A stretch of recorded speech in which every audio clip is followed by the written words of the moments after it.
ओम शांति। प्रातः मुरली। ओम शांति। बाप दादा मधुबन।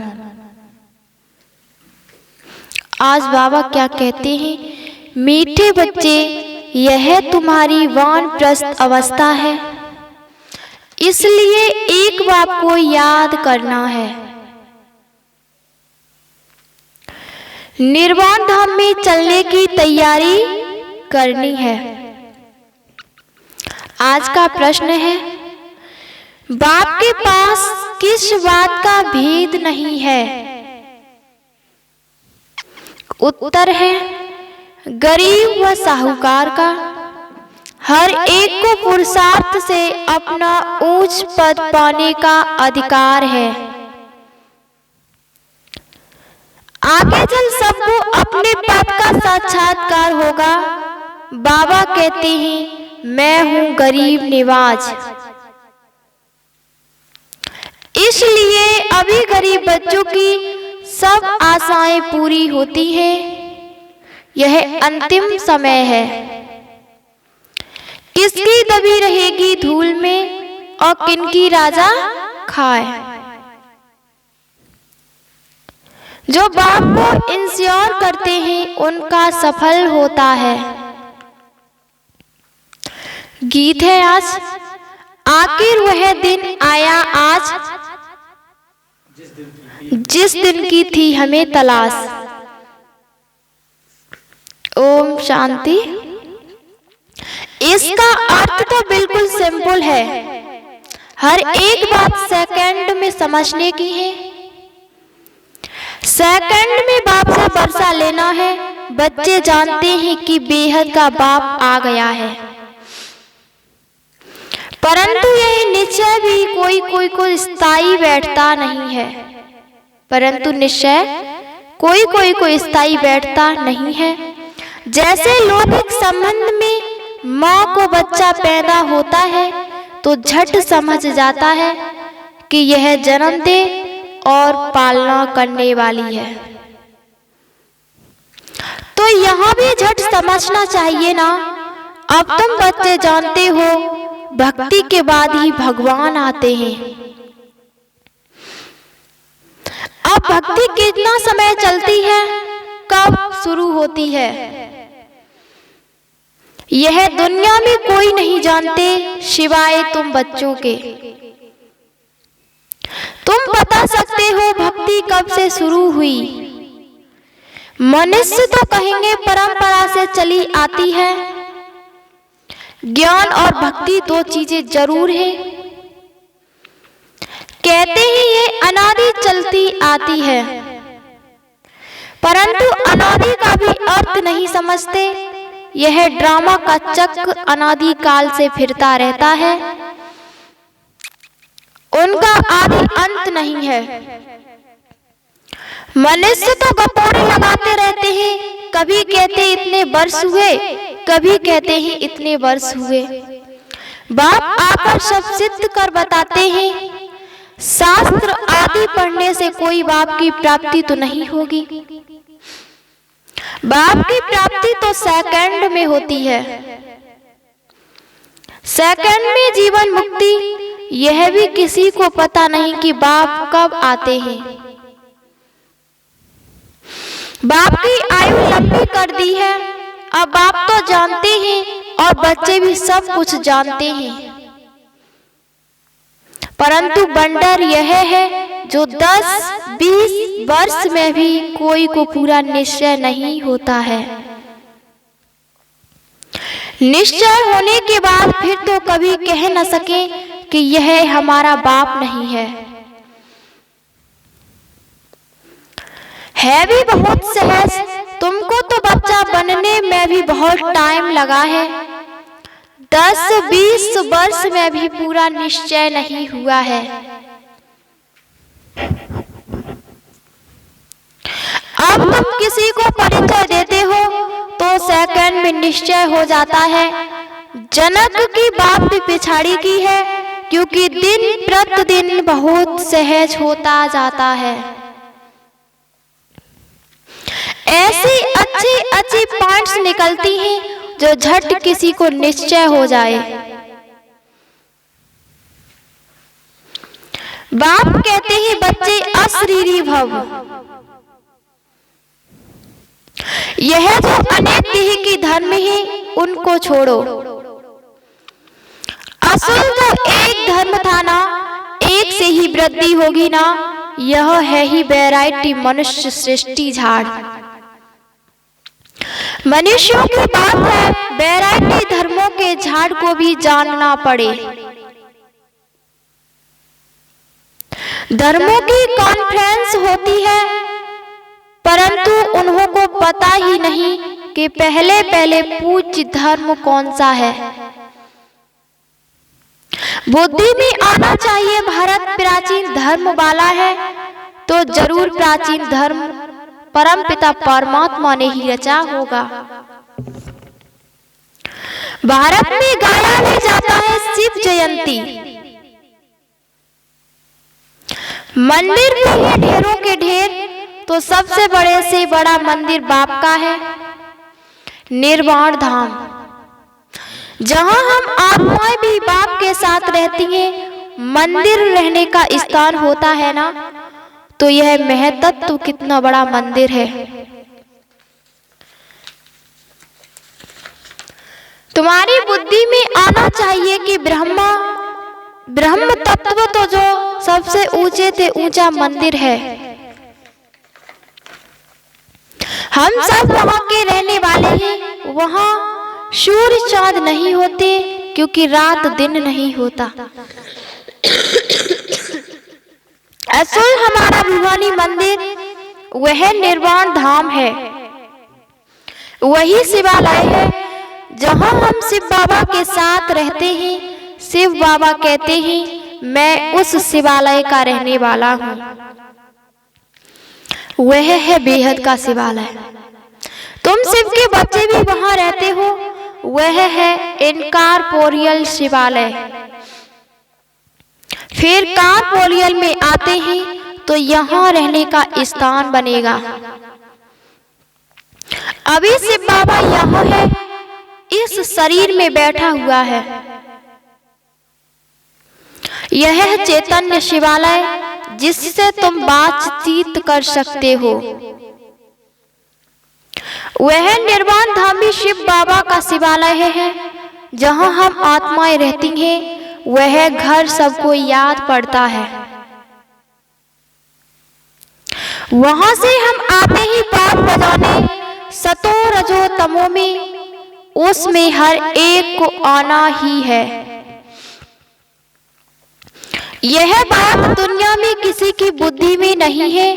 जो भी आत्माएं हैं उन सबको अपना अपना अनादि पाठ मिला हुआ है,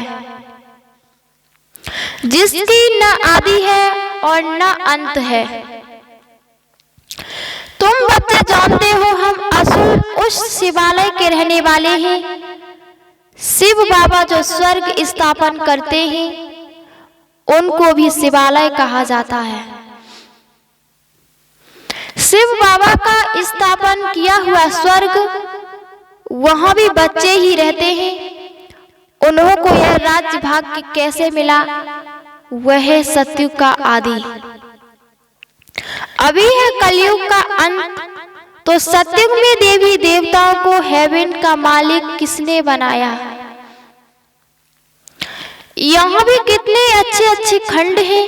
अमेरिका सबसे फर्स्ट क्लास खंड है, बहुत पैसे वाला और ताकत वाला भी है। इस समय सबसे हाईएस्ट है। बृहस्पति दशा बैठी हुई है, परंतु उनके साथ साथ राहु की दशा भी बैठी हुई है। इस समय राहु की दशा तो सबके ऊपर बैठी हुई है। विनाश तो सबका होना है। भारत जो सबसे साहूकार था, अब भारत गरीब है। यह सब कुछ माया का भवका है। माया का फुल फोर्स है, इसलिए मनुष्य इनको स्वर्ग समझते हैं। अमेरिका में देखो क्या लगा पड़ा है, मनुष्य आकर्षित हो जाते हैं। बॉम्बे में देखो कितना फैशनेबल हो गया है, आगे थोड़ी ही ऐसा था। माया का पूरा पंप है, कितने 8-10 मंजिल के महल बनाते हैं, स्वर्ग में थोड़ी इतनी मंजिलें होती हैं। वहां डबल स्टोरी भी नहीं होती, यहाँ ही बनाते हैं क्योंकि जमीन नहीं है।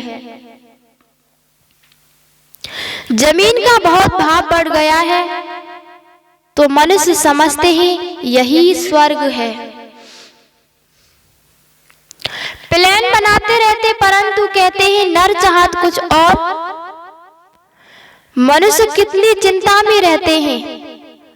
मौत तो सबके लिए है, सबके गले में मौत की फांसी है। अभी तुम भी फांसी पर हो, तुम्हारी बुद्धि वहां नई दुनिया में लगी हुई है। अभी सबकी वानप्रस्थ अवस्था में जाने का समय है, इसलिए बाप कहते हैं अब मुझे याद करो। मैं खुद तुमको डायरेक्शन देता हूं कि तुम सबकी वानप्रस्थ अवस्था है। मैं सबको लेने के लिए आया हूं। मच्छरों दृश्य तुम सबको जाना पड़ेगा। 84 जन्मों का चक्र पूरा हुआ, अब मुझे जीते जी याद करो। हम जीते जी स्वर्ग में जाने के लिए तैयार बैठे हैं और कोई भी स्वर्ग में जाने के लिए तैयार नहीं करते। अगर स्वर्ग जाने की खुशी हो तो फिर बीमारी में दवाई आदि भी न करें। तुम जानते हो वह स्वर्ग में तो जाते नहीं है। अब हम स्वीट होम में जा रहे हैं। वह है गॉडफादर का होम अथवा रूहानी शिवालय। फिर सत्यों को जिस्मानी शिवालय कहा जाता है। उस स्वर्ग में जाने के लिए हम पुरुषार्थ कर रहे हैं। बाबा ने समझाया है ब्रह्मा का दिन और ब्रह्मा की रात मशहूर है। जब रात पूरी होती है तो मैं आता हूं। लक्ष्मी नारायण का दिन और रात नहीं कहेंगे, भले ही वही, परंतु ब्रह्मा को दिन और रात का ज्ञान है। वहां लक्ष्मी नारायण को यह ज्ञान नहीं, इसलिए ब्रह्मा और ब्राह्मणियां समझते हैं कि शिव की रात्रि कब होती है। दुनिया तो इन बातों को नहीं जानती।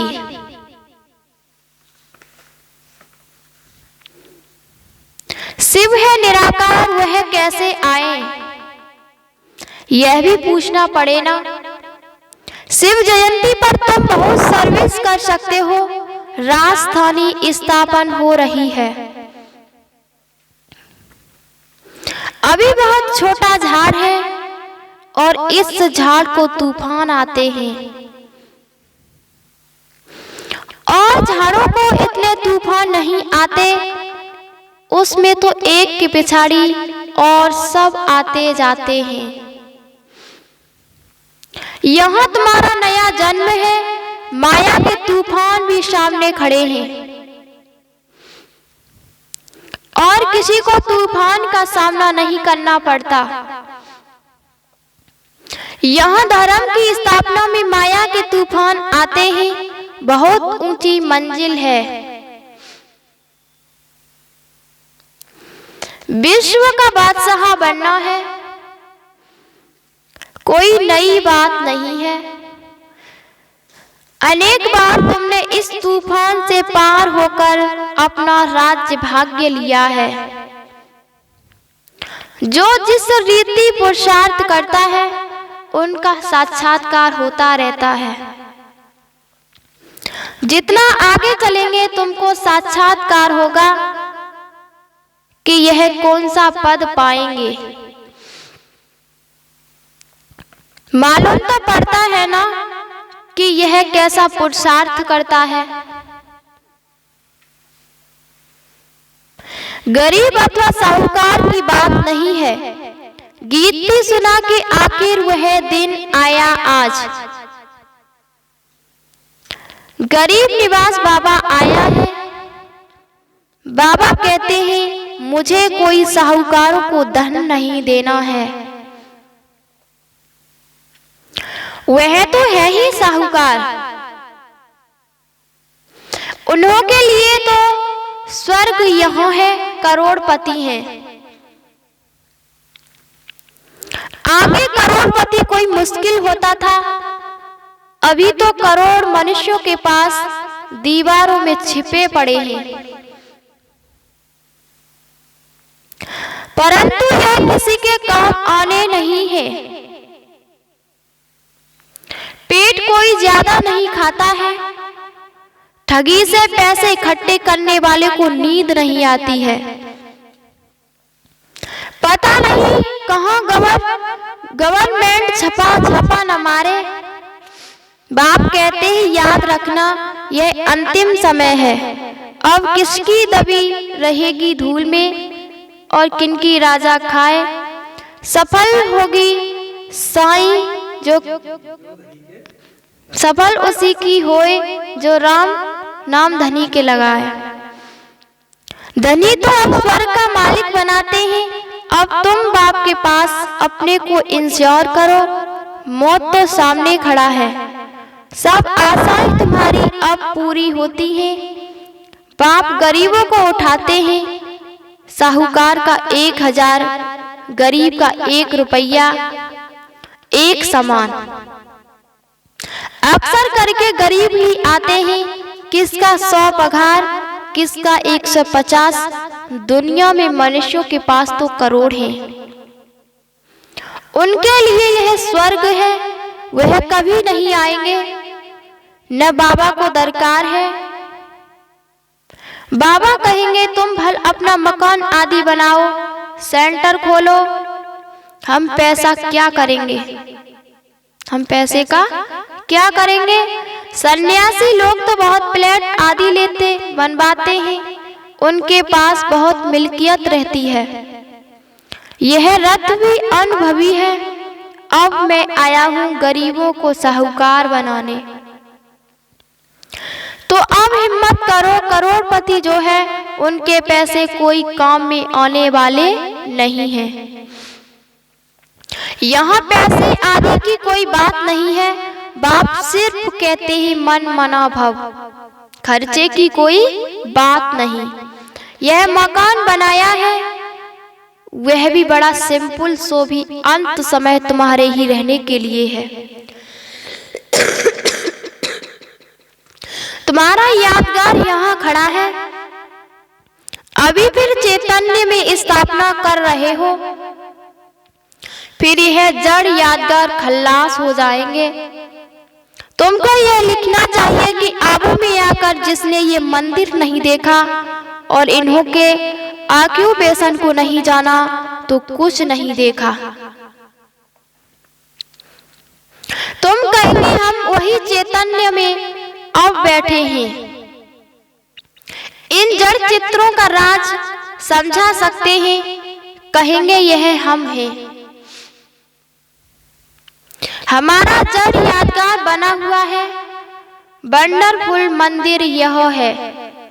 वंडर है ना, मम्मा बाबा और बच्चे यहाँ चैतन्य में बैठे हैं।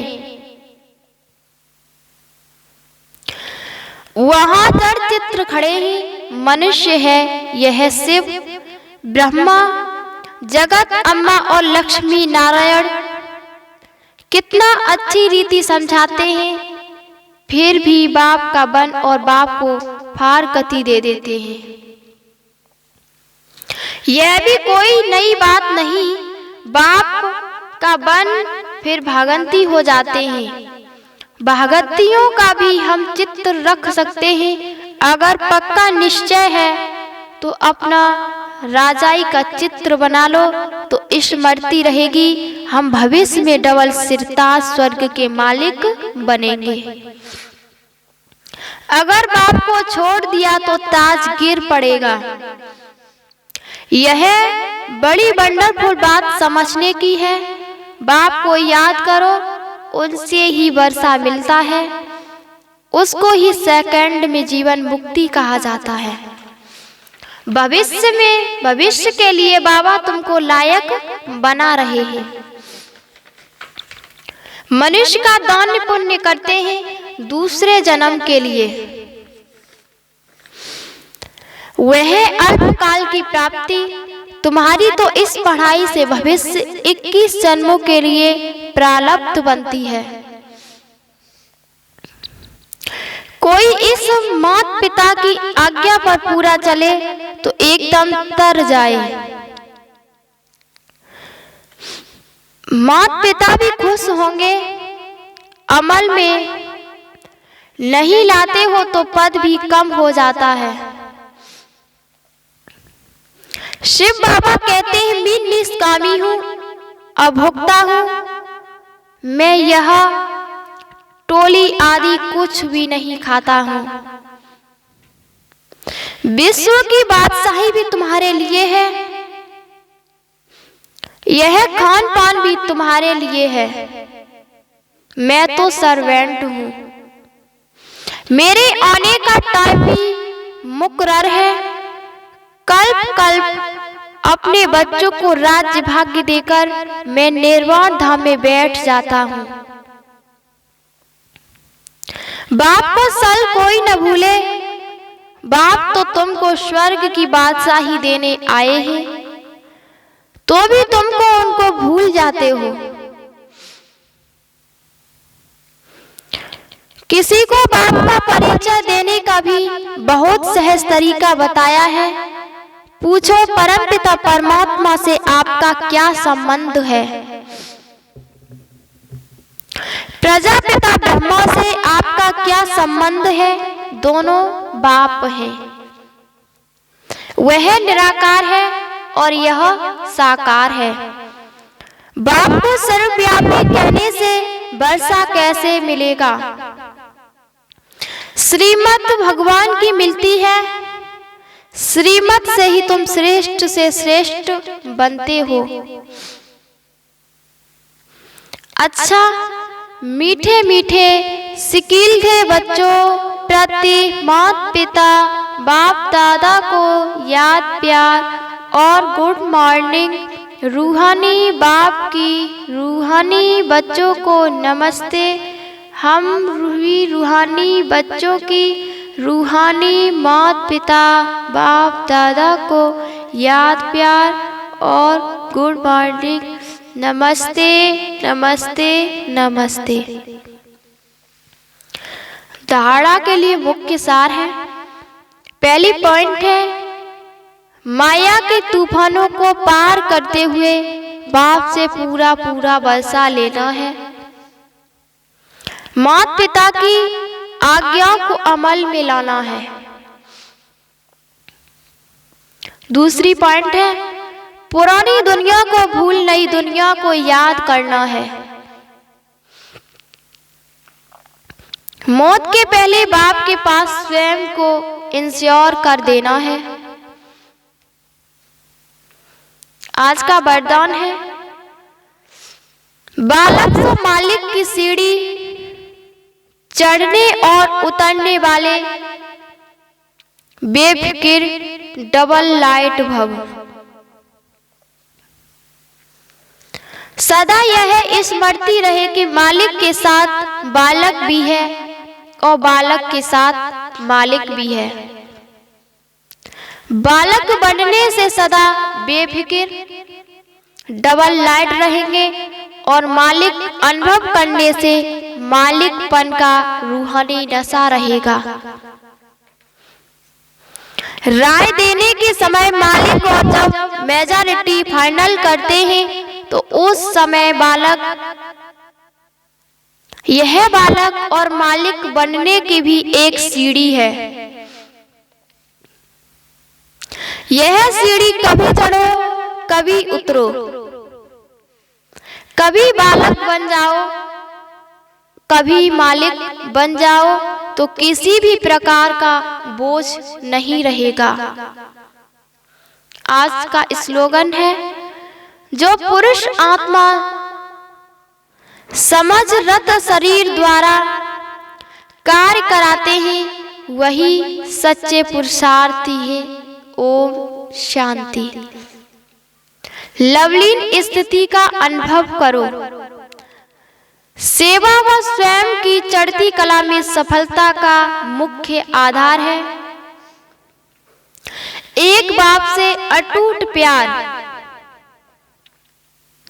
बाप के सिवाय और कुछ दिखाई न दे। संकल्प में भी बाबा, बोल में भी बाबा, कर्म में भी बाप का साथ।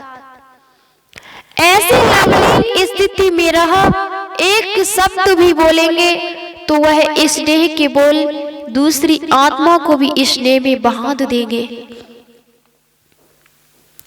ऐसी लवलीन आत्मा का एक बाबा शब्द ही जादू मंत्र का काम करेगा। ओम शांति।